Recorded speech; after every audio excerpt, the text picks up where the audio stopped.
नमस्ते बच्चों। कल हमने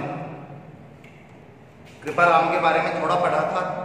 कवि परिचय के बारे में थोड़ा बाकी है। जो थोड़ा बाकी है वो हमको आज पढ़ना है। कृपाराम के पदों में, सोरठों में क्या है? राजिया कृपाराम जी के सेवक थे। कल मैंने बता दिया था आपको कि राजा राम हैं जो कृपाराम जी के सेवक थे। एक बार कवि के बीमार पड़ने पर सेवक राजिया ने उनकी खूब सेवा की थी, मतलब विश्वास पात्र भरोसे के सेवक थे। जब कवि बीमार पड़े तो राजिया ने यानी राजा राम ने उनकी खूब सेवा की थी।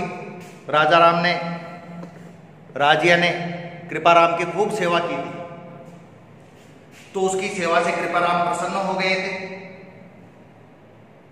कोई संतान न होने के कारण राजिया बहुत दुखी रहता था। उसके कोई आस औलाद नहीं थी, कोई बच्चा नहीं था, बच्ची नहीं थी। तो कृपाराम का जो सेवक राजा राम था वो बहुत दुखी रहता था।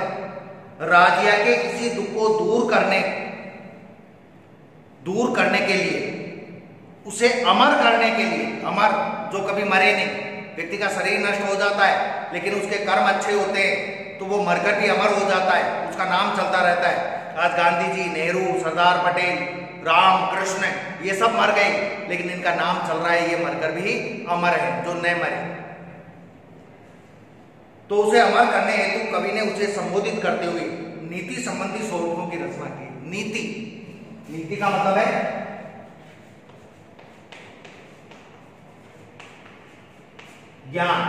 ज्ञान के जो सोर्ठ है उसकी रचना की। वो लिखे, कल बताया था मैंने, इनके प्रत्येक सोरठे में राजिया शब्द आएगा। और राजिया शब्द किसके लिए आएगा? उनके सेवक कृपाराम के लिए। जो हिंदी व राजस्थानी साहित्य में राजियारा दूहा का मतलब होता है दोहा।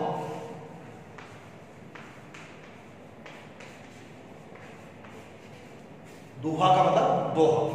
राजियारा दूहा या राजियारा सोरठा एक ही मतलब है। राजियारा दूहा कह दो, राजियारा सोरठा कह दो, नाम से विख्यात है। इन सोरठों ने राजिया को कवि कृपाराम से भी अधिक लोकप्रिय बना दिया। यानी इन दोहों के कारण लोग कृपाराम को कम जानते और राजिया को, राजा राम को ज्यादा जानने लगे इन दोहों के कारण। क्योंकि प्रत्येक दोहे के अंत में, प्रत्येक दोहे में दूसरी लाइन में राजिया शब्द का प्रयोग है। राजा राम का नाम लिखा है, अपना नाम नहीं लिखा कृपाराम ने। ठीक है।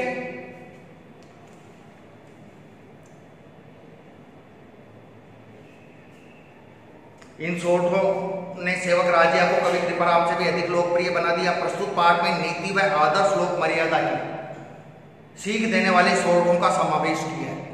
नीति ज्ञान की बात बताई है, आदर्श लोक मर्यादा, आदर्श श्रेष्ठ लोक मर्यादा, सांसारिक मर्यादा का पालन करने की शिक्षा देने वाले सोरठों का समावेश किया है, मतलब शामिल किए हैं।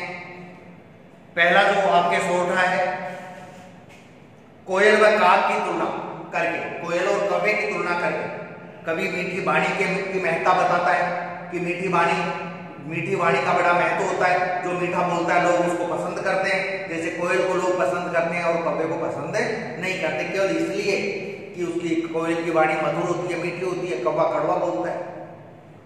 दूसरा जो सोरठा है, शक्कर व कस्तूरी के माध्यम से सौंदर्य की तुलना में गुणों को श्रेयस्कर बताया। सुंदरता का महत्व नहीं होता है, व्यक्ति में गुण होने चाहिए। यदि भाई कोई घड़ा है, उस घड़े में सोने का घड़ा है, स्वर्ण जड़ित, उसमें जहर भर दें तो क्या वो घड़ा अच्छा लगेगा लोगों को? उसमें गुण तो है नहीं। क्या भरा पड़ा है उसके अंदर? जहर, विष कुंभम पयो मुखम, मुख के ऊपर अमृत हो, चाहे घड़े के अंदर जहर भरा हो, ऊपर अमृत हो, फिर भी उस घड़े का महत्व नहीं होगा। कहने का मतलब है कि गुणों का महत्व होता है, सौंदर्य का, सुंदरता का महत्व नहीं होता। हो सकता है आज सुंदरता है, कल वही सुंदरता कुरूपता में बदल जाए, कोई भी कारण हो सकता है। और व्यक्ति गुणों से ही सुंदर होता है, सम्मान होता है। अमिताभ बच्चन कहां के सुंदर हैं वो? लेकिन गुण है सा। तीसरा जो सोर्टा है, दूसरों के कलह व विवाद से लोग आनंदित होते हैं। दूसरों के झगड़ा हो रहा है, बहुत बढ़िया है, ऐसा मजा लेते हैं लोग, हाँ बढ़िया है, इसी के लायक है, इसके साथ और होना चाहिए ऐसा। मतलब लोग दूसरों के झगड़े में आनंद लेते हैं, आनंदित होते हैं। ये आपके आएगा वो वाला कि जो डूंगर में जलती हुई, पहाड़ में जलती हुई आग को तो सब देख लेते हैं, अपने पैरों में जलती आग को कोई नहीं देखता है। मतलब खुद के घर की नहीं संभलती लोगों से, खुद के घर की कमियां दूर नहीं होती, लेकिन दूसरों के फट्टी में टांग अड़ाए हमेशा। मुख पर मधुरता और हृदय में खोट रखने वाले लोगों से आत्मीयता संभव नहीं है।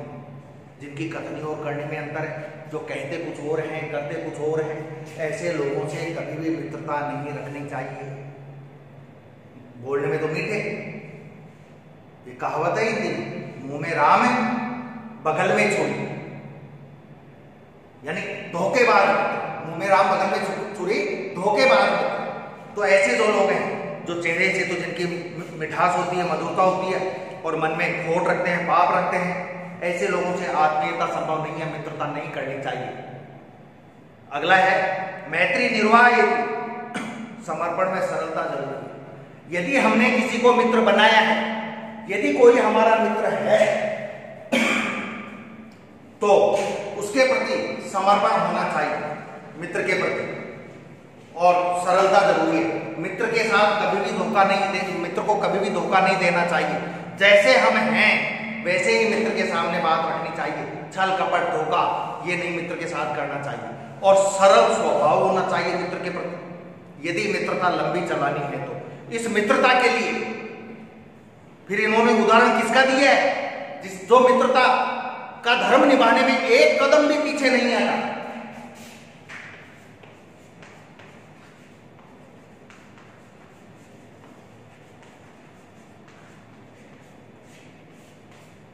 कृष्ण और अर्जुन का उदाहरण दिया है। कैसे? कृष्ण भगवान थे, सब कुछ उनके हाथ में था। यदि कृष्ण चाहते महाभारत का युद्ध रोक सकते थे, लेकिन दुष्टों का विनाश होना ही था, होना ही चाहिए, यह सोचकर उन्होंने महाभारत का युद्ध नहीं रोका। अब इसमें एक बात देखो, कृष्ण भगवान थे, राजा थे एक तरह से द्वारिका के, लेकिन ये दोनों मित्र थे, कृष्ण और अर्जुन। केवल मित्रता का धर्म निभाने के लिए भगवान कृष्ण ने युद्ध में क्या बने? अर्जुन के सारथी बने। अर्जुन के सारथी कैसा कार्य? छोटा काम माना जाता था, नीची जाति वाले ये काम करते थे, लेकिन कृष्ण ने मित्रता का धर्म निभाने के लिए अर्जुन रथ हांक्यो राज किया। लाइन आएगी तुम्हारी, अर्जुन का रथ हांका, केवल मित्रता के धर्म को निभाने के लिए। तो त्याग और समर्पण जरूरी है मित्रता में। श्री कृष्ण ने अर्जुन के लिए रथ हाँकने तक का काम कर लिया। वो तो आराम से बैठते, पूरा युद्ध देखते, दोनों पक्षों में मजे लेते, इधर जाते कभी उधर जाते, कभी कौरवों की तरफ कभी पांडवों की तरफ। लेकिन मित्रता के धर्म को निभाने के लिए उन्होंने रथ हाँकने जैसा तुच्छ कार्य, छोटा कार्य, हीन कार्य भी किया। और अंतिम जो आपके सोच है, आजकल हिम्मत की ही कीमत है, हिम्मत की ही कीमत होती है। व्यक्ति में आत्मविश्वास होना चाहिए। यदि व्यक्ति में हिम्मत नहीं है तो उसका कोई महत्व नहीं है।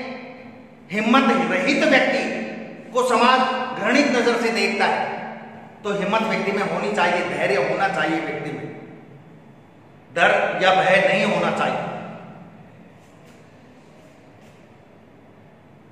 क्योंकि जिसमें हिम्मत नहीं होती कोई भी उसका सम्मान नहीं करता है। हिम्मत रहित व्यक्ति किसके समान होता है?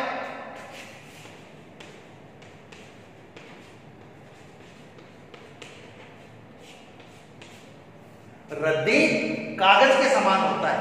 हिम्मत रहित व्यक्ति रद्दी कागज के समान होता है। आप लिखते पढ़ते हो, कोई कागज रफ कॉपी का कोई पेज है, आपने कुछ लिखा, फाड़ लिया उसको और कुछ लिख लिया, वो काम का भी नहीं है, जो आपने लिखा गलत हो गया। क्या करोगे आप? उस पेपर को लोगे आप और उसको तोड़कर मरोड़कर उसको फेंक दोगे। रद्दी कागज बोलते हैं ना, रद्दी है वो। तो जैसे रद्दी कागज को लोग फेंक देते हैं, वैसे हिम्मत रहित व्यक्ति जो होता है वो किसके समान होता है? रद्दी कागज के समान होता है। रद्दी कागज का कोई महत्व नहीं होता, वैसे ही हिम्मत रहित व्यक्ति का कहीं कोई महत्व नहीं होता है। ये सातों दोहे मैंने आपको क्लियर कर दिए। पहला दोहा शॉर्ट, उपजावे अनुराग कोयल मन हर्षित करे। इसमें वाणी के महत्व को बताया जा रहा है कि वाणी का बड़ा महत्व होता है। उपजावे अनुराग, उपजावे पैदा करती है, उत्पन्न करती है, अनुराग यानी प्रेम। कोयल, कोयल है, उसकी आवाज को सुनकर लोगों के मन में उसके प्रति आनंद, प्रेम उत्पन्न होता है और उसकी आवाज सुनकर मन हर्षित करे। और कोयल ऐसा, उसकी आवाज सुनकर सुनने वाले का जो मन है वो हर्षित हो जाता है। कोयल की आवाज सुनकर सुनने वाले का जो मन है वो हर्षित यानी प्रसन्न हो जाता है। कड़वो लागे का कौवा होता है, जब वो बोलता है बड़ा कड़वा लगता है। क्यों? रूप रंग में, आकार प्रकार में दोनों एक जैसे हैं, लेकिन कोयल की वाणी अच्छी लगती है, कौवे की नहीं लगती। रूप रंग में तो एक जैसे हैं, क्योंकि कोयल मीठी बोलती है, मधुर बोलती है, कौवा कड़वा बोलता है, अच्छा नहीं लगता, मीठा नहीं बोलता। रसना रागु राजिया, हे राजिया ये तो रसना के गुण है। रसना यानी जीभ, ये तो जीभ के गुण हैं। जीभ से ही व्यक्ति बोलने से ही अच्छा या बुरा बनता है। इसलिए व्यक्ति को बहुत ही सोच समझकर संयमित तरीके से बोलना चाहिए, क्योंकि वाणी के द्वारा ही शत्रु और मित्र व्यक्ति बनाता है। आप हमारे एक पूर्व प्रधानमंत्री हुए हैं, आपको जानकर आश्चर्य होगा कितने माहिर थे वो बोलने में, कितने बड़े कुशल वक्ता थे वो, अटल बिहारी वाजपेयी। जब वो कभी कहीं भाषण देने जाते थे, सत्य बता रहा हूं आपको, जब वो भाषण देने जाते थे, मान लो साहब वो जयपुर में आए भाषण देने, विशाल भीड़ होती थी। ऐसा कहते हैं कि अटल बिहारी वाजपेयी जी के भाषण को सुनने के लिए, बीजेपी के नेता थे, उनके भाषण को सुनने के लिए कांग्रेस के नेता भी छुप कर जाते थे। क्यों? क्योंकि उनका भाषण सुनने में मजा आता था, आनंद आता था, बड़े रोचक तरीके से वो अपने विचारों की अभिव्यक्ति करते थे, सशक्त तरीके से अपनी भावनाओं को जन समूह के सामने प्रकट करते थे, पॉइंट टू पॉइंट बात करते थे। इसलिए जो विरोधी दल के लोग हैं, जो विपक्षी पार्टियों के नेता हैं, वो भी चोरी से छुप छुपा कर उनका भाषण सुनने जाते थे। बोली का बड़ा महत्व। एक हमारे महापुरुष हुए हैं ऐसा, बोली की बात बता रहा हूं, स्वामी विवेकानंद, वो विश्व भ्रमण पर गए थे खेतड़ी नरेश की सहायता से। जब साहब वो विश्व भ्रमण पर गए तो भ्रमण के तहत वो घूमते घूमते पहुंचे अमेरिका पहुंचे, और अमेरिका में एक जगह है शिकागो, संसार की सबसे बड़ी मांस की मंडी शिकागो, वहां गए। तो वहां जाने पर विवेकानंद जी को पता चला कि यहाँ कोई विश्व धर्म सम्मेलन है। जब शिकागो गए स्वामी जी, तो उनको पता चला कि कोई विश्व धर्म सम्मेलन है शिकागो में। तो उनको बड़ी प्रसन्नता हुई, सुखद आश्चर्य हुआ कि भाई विश्व धर्म सम्मेलन में हम भी जाएंगे। तो वो वहाँ गए कि साहब इंडिया से कौन आया, क्योंकि हमारा भी तो धर्म है हिंदू धर्म, कि हिंदुस्तान से कौन आया। तब वहाँ जो वो कार्यक्रम कर रहे थे उन लोगों ने कहा कि भाई इंडिया से, इंडिया तो कोई धर्म का मामला है नहीं, वो तो सांपों का, सपेरों का देश है इंडिया। तो सांप को भगवान मानते हैं, देवता मानते हैं, तो इंडिया से हमने किसी को नहीं बुलाया। तो स्वामी विवेकानंद जी कहते हैं कि भाई ये तो गलत बात है, आपने इंडिया से क्यों नहीं बुलाया किसी को, कि भाई हम तो उसको कोई ऐसा महान देश मानते ही नहीं, ऐसी कोई विशेषता है ही नहीं। तब उन्होंने बड़ा जोड़ तोड़ करके, प्रयास करके, अनुनय विनय करके, किसी से बात करके आयोजकों से, और ये सोच लिया कि भाई मुझे बोलना तो है, चाहे कम समय के लिए ही बोलना पड़े, बोलना तो है। तो उन्होंने पूरी सेटिंग कर ली साहब वहां बोलने की। वो आयोजक भी तैयार हो गए कि भाई इसको बोलने का मौका देंगे। आयोजक ये देख रहे थे कि इसको शुरू में ही बुलवा देते हैं विवेकानंद को, इस बाबा जी को, साधुओं वाला वेश, कि शुरू में बुलवा देते हैं। तो शुरू में बुलवाने के क्रम में शुरू में बुलवा दिया, अब बुलवा तो दिया लेकिन आयोजकों के गले में घंटी बंध गई। कैसे? आयोजकों ने स्वामी विवेकानंद को कह दिया कि भाई शुरू में आप बोलो। उन्होंने बोलना शुरू किया। तुमको जानकर सुखद आश्चर्य होगा, जब स्वामी विवेकानंद जी ने पहला वाक्य बोला तो पहला वाक्य बोलने पर 2 मिनट तक तालियां बजती रही। 2 मिनट तक। और फिर उन्होंने भाषण दिया। विश्वास नहीं होगा आप लोगों को,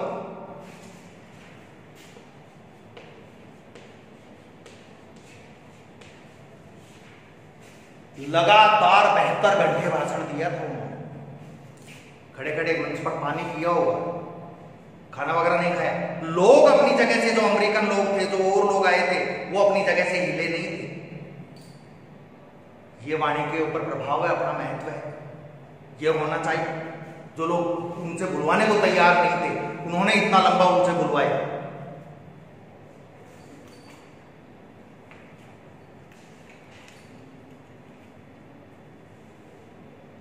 कड़वो लागे काग रसनारा गुण राजी, समझ में आ गया?